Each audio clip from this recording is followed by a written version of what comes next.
하나님의 말씀 보겠습니다. 누가복음 제18장 31절부터 34절에 있는 말씀을 교독하겠습니다. 누가복음 18장 31절에서 34절 신약성경 127쪽입니다. 예수께서 12 제자를 데리시고 이르시되 보라 우리가 예루살렘으로 올라가노니 선지자들을 통하여 기록된 모든 것이 인자에게 응하리라.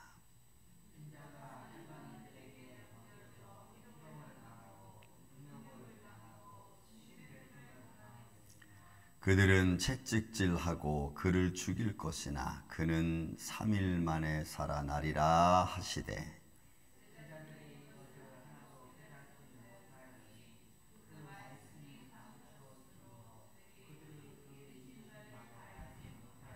아멘. 말씀을 선포하고 있는 예수님의 과정 속에서 누가는 지금 세팅을 나누어서 말씀을 선포하고 있는 그런 모습을 우리가 볼 수가 있습니다. 그 중에서 이제 예수님 첫 번째로 그의 사역 중에서 첫 번째로 죽음에 대한 말씀을 선포하는 장면입니다. 예수님께서 12를 데려가시다. 원문에는 그 사본에는 제자라는 마데테스라고 하는 단어가 빠져 있습니다. 이렇게 지워진 거죠. 사본이기 때문에. 그래서 예수님이 12를 데리고 그리고 이르시는 말씀입니다. 그러니까 제자들에게 비로소 얘기하시는 거죠. 보라 우리가 예루살렘을 올라가노니 선지자들을 통하여 기록된 모든 것, 그러니까 선견자와 선지자를 통해서 구약에서 말씀하신 원래 목적, 예수님이 이 땅에 오셔서 해야 될 그 일들에 관한 모든 예언한 것들을 지금 이제 말씀하시기를 그 모든 것이 인자에게 응한다. 여러분 이 응한다는 탈레오라는 단어가 너무 중요해요. 그냥 이거는 원래 이루어지다 뭐 이런 의미거든요. 근데 그 이루어지는 것이 무엇에 관한 거냐는 것이 우리가 중요하게 생각해야 될 일 중에 하나입니다. 그래서 이 응하다라는 탈레오라는 단어는 어떤 일을 수행하기 있어서 계획과 목적이 있죠. 그것을 이루어가는 것을 가지고 있는 의미의 단어입니다. 그냥 이루다, 뭐 성취하다, 뭐 이런 걸로 끝나는 단어가 아니고, 그래서 예수님은 지금 아버지가 나에게 주신 목적, 그리고 내가 그것을 실행하는 과정에 있어서 마땅히 해야 될 일이래요. 그러니까 이 일이 지금 나한테 이루어진다라는 것을 선포하고 있는, 굉장히 중요한 미닝을 담고 있는 단어죠. 근데 제자들은 이 말씀을 들어도 아직은 뒤에 말씀 보면은 감추어졌다라는 말씀이 있어요. 아직 이 감추어졌다는 말도 그냥 감춘 게 아니고 숨긴 게 아니고 원래의 것에 무엇을 덮어놓다 이런 의미입니다. 그러니까 하나님께서 성부 하나님 아버지가 준비하셨고 계획하셨던 일들을 아들은 와서 그 일을 다 준행하는, 그러니까 하나님의 목적과 계획을 아들은 수행하는, 이것을 응하였다 이렇게 표현합니다. 그러니까 제자들은 들어도 이게 무슨 말이지? 아직은 왜? 덮어놨기 때문에 모르는 거예요. 그러니까 그 일들은 하나도 빠짐없이, 그래서 구약에서 말씀하신 모든 과정과 제사법과 절차를 그대로 다 준행하는, 하나도 빠짐없이. 그래서 여러분 제사를 지낼 때도 동물의 뼈를 꺾지 않고 그저 화제로 드리는 것, 1년 된 수양된 암소, 뭐 송아지, 뭐 염소 이런 것들은 그대로 진행되죠. 정결한 것을 또 드려야 되고, 그런 맥락 하나하나가 다 예수님과 연결되어진 것을 우리는 알 수가 있어요. 그런데 이스라엘 백성들은 이제 시대를 지나가면서 점점 북이스라엘이 멸망을 하고 남유다가 멸망하는 과정 속에 있어서 제사장들이 드리는 제물은 보잘것없는 제물로 사람의 욕심 바꿔놨죠. 정결하고 흠없고 깨끗한 짐승을, 그것은 예수 그리스도와 연결되어진 거죠. 순결함과 거룩함과 연결되어진 것을 이들은 자기들의 욕심과 자기의 삶의 과정 속에서 이걸 바꿔놔 버렸어요. 그러니까 순결하고 정결하고 깨끗한 것이 아니고 자기가 보니까 별거 보잘것없고 이건 뭐 상품 가치도 없어 하는 것들로 제사를 대체하고 좋은 것들을 자기들을 위해서 남겨놓고 또 비싼 값에 팔고, 그러니까 예수님의 제사와 예수님의 성결과 거룩함을 그들은 생활 속에서 다 무너뜨리고 만 거예요. 그럼 여러분, 오늘날 우리가 인생을 살아가면서 믿음을 갖고 살아가는 사람들의 순결함, 정결함, 거룩함은 뭐와 연결되어 있습니까? 예수님을 믿는 믿음과 연결되어져 있다. 그런데 그런 믿음과 연결되는 순결함과 거룩함을 그냥 자기의 욕망과 자기의 뜻에 따라 막 엉망진창으로 만들어버리면 하나님께서 나중에 네가 나를 위해서 뭘 했니? 라고 말한다면 우리는 아무 할 말도 없다. 그러니까 응하다라는 텔레오라는 단어가 그런 의미를 갖고 있어요. 계획하시고 목장한 것을 그대로 다 수행하는, 하나도 빠짐없이. 인자가 이방인에게 그 일들이 어떤 거예요? 넘겨지는 거예요. 이건 여러분 넘겨지다고 하는 이 단어 속에도 역시 마찬가지예요. 내가 가지고 있다는 것을 잠시 놓아주는 거예요. 그러니까 모든 주권과 모든 삶의 과정과 또 진행하는 것들을 하나님의 장중 안에 있죠. 그래서 여러분, 우리 발걸음을 인도하시는 하나님 아니십니까? 근데 그 권한을 육신의 몸을 입었으니까 잠시 내어주는 거예요. 어떻게? 사람들 앞에 오늘 말씀에 나와 있는 대로 희롱을 당하고 능욕을 당하고 침뱉음을 당하고 채찍질을 당하고 그리고 죽는 데까지 내어주는 거예요. 여러분, 이것은 죄의 본성이고 죄의 결과물들입니다. 죄가 엄습해 와서 죄의 결과물들은 결국은 파괴죠. 우리의 정신을 파괴하고 육신을 파괴하고 삶의 모든 걸 파괴하는 거예요. 그러니까 넘겨주는 거예요. 그러니까 예수님께서 죄를 멸하기 위해서 일단은 일부 후퇴하는 것처럼 죄를 멸하기 위해서 모든 걸 일단 내려있어. 네만 거 한번 해봐라. 그 내가 이기나 예수님 넘겨주는 거예요. 그리고는 여러분 33절에 보니까 살아나리라. 여러분 아나니스템이라고 하는 이 단어도 너무 중요해요. 그냥 라이즈업입니다. 딱 세워놓는 거예요. 아무 일 없는 것처럼 딱 세워놓는 거예요. 여러분, 이건 부활이라는 말로 새롭게 또 말씀하고 있죠. 그러니까 그들이 이긴 것 같고 채찍질하고 침뱉은 모욕을 주고 그리고 조롱을 하고 자기들이 이긴 것 같았어. 그런데 그래서 죽어서 다 끝난 줄 알았는데 3일 만에 딱 라이자 일어선 겁니다. 부활하신.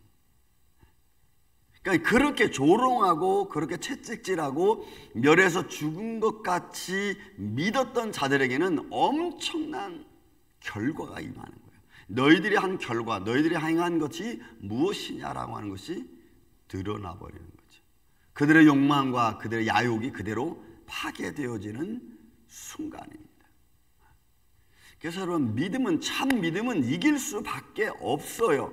왜냐하면 그 믿음을 붙들고 계시는 이가 내가 아니고 살아계신 하나님이시기 때문에 그래요. 우리의 심과 욕망대로 살아간다면 뭔들 못하겠습니까? 우리의 욕심대로 행한다면 뭔들 못하겠어요. 그러나 우리는 그렇게 할 수 없어요.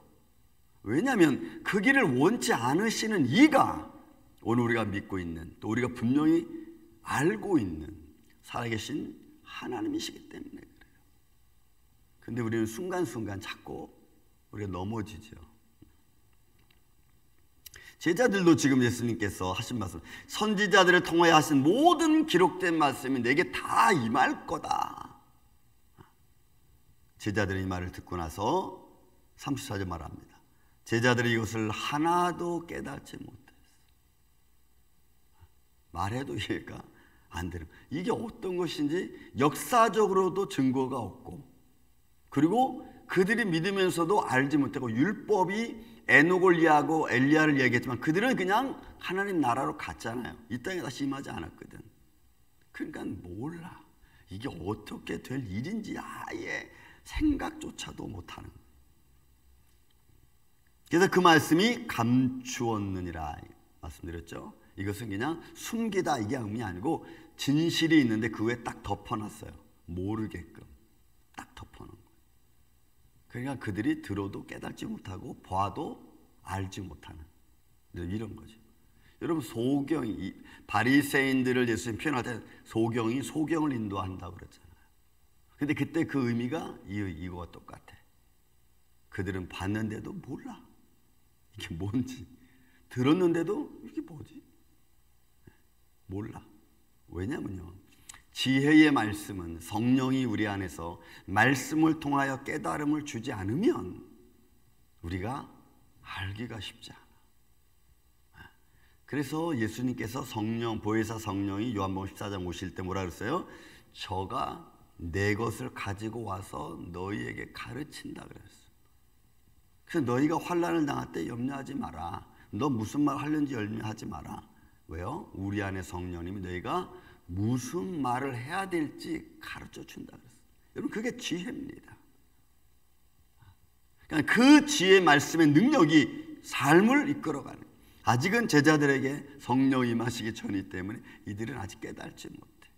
이게 어떤 사건으로 자기들 눈앞에서 벌어질지. 그래서 여러분, 예수님이 십자가 달려 돌아가실 때 제자들은 보고 여러분 깜짝 놀라죠. 요세푸스, 역사가 요세푸스는 그 당시에 예루살렘에 믿음의 백성들이 여러분 1000명도 안 된다고 말할 정도였으니까 믿던 사람들이 다 떨어져 나갔고, 말씀을 듣고 예수님을 따르던 제자들도 다 떨어져 나갔어요. 요한복음 6장에 보면은 예수님께서 나는 하늘에서 내려온 생명의 떡이라고 말하니까 어떤 이들 마데테스 따라다니는 사람에서 가르침을 받는 사람들은 뭐라 그래요? 야, 이 말은 듣기가 좀 어렵다, 이렇게 말해. 그들이 야, 이 말은 좀 힘들다. 이외에 고세 예수님 하신 말씀이 뭐라 이렇게 말씀하거든요. 내가 하늘에서 내려온 생명의 떡이다. 너희는 내 피를 마시고 내 몸을 먹고, 이렇게 말하니까 제자들이 이해를 못해.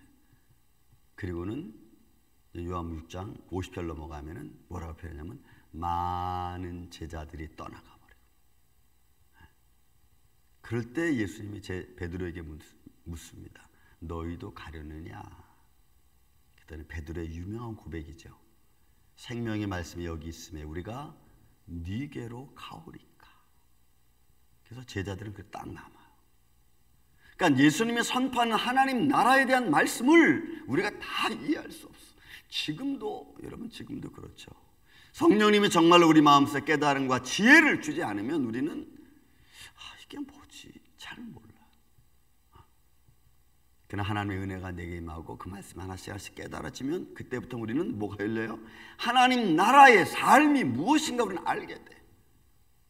그래서 우리는 육적인 삶으로 끝나는 게 아니고 또 다른 하나님의 나라의 영적인 삶이 있음을 믿고 나가야 될 줄로 믿습니다.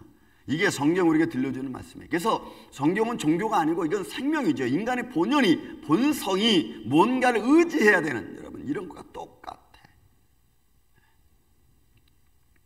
아직 제자들은 예수님 말씀과 또 같이 다니면서도 몰라서. 왜? 그 말씀이 감추어 있으므로. 그들이 이 이르신 바를 알지 못하였다. 알지 못하다는 말은 깨닫지 못하다. 그러니까 전혀 감각도 모르는 거예요, 이 말이. 그러니까 그들은 전무한 겁니다. 전무.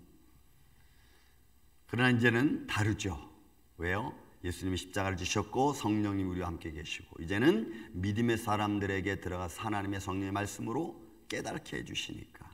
그래서 여러분, 저와 여러분은 하나님의 성령의 역사의 깨달음을 통해서 항상 이 땅의 삶의 끝이 아닌 하나님의 또한 영원한 삶에 대하여 늘 생각하시고 믿음의 견고함을 갖고 우리의 흐트러진 마음을 좀 바로 잡고, 그리고 말씀을 통하여서 날마다 새 힘을 얻어가는 이 아침에 저와 여러분 되시기를 예수님의 이름으로 축원을 드립니다. 사랑과 은혜가 많으신 아버지 하나님, 감사합니다. 말씀 되신 주님께서 친히 성령님을 통하여 말씀하여 주시고 또 알게 하여 주셔서 오늘 우리가 어디로 가야 될지 우리의 발걸음을 주님 지켜주시고 인도하여 주셔서 말씀의 믿음의 집을 저어가는 하나님의 귀한 축복된 성도들 되게 하여 주옵소서.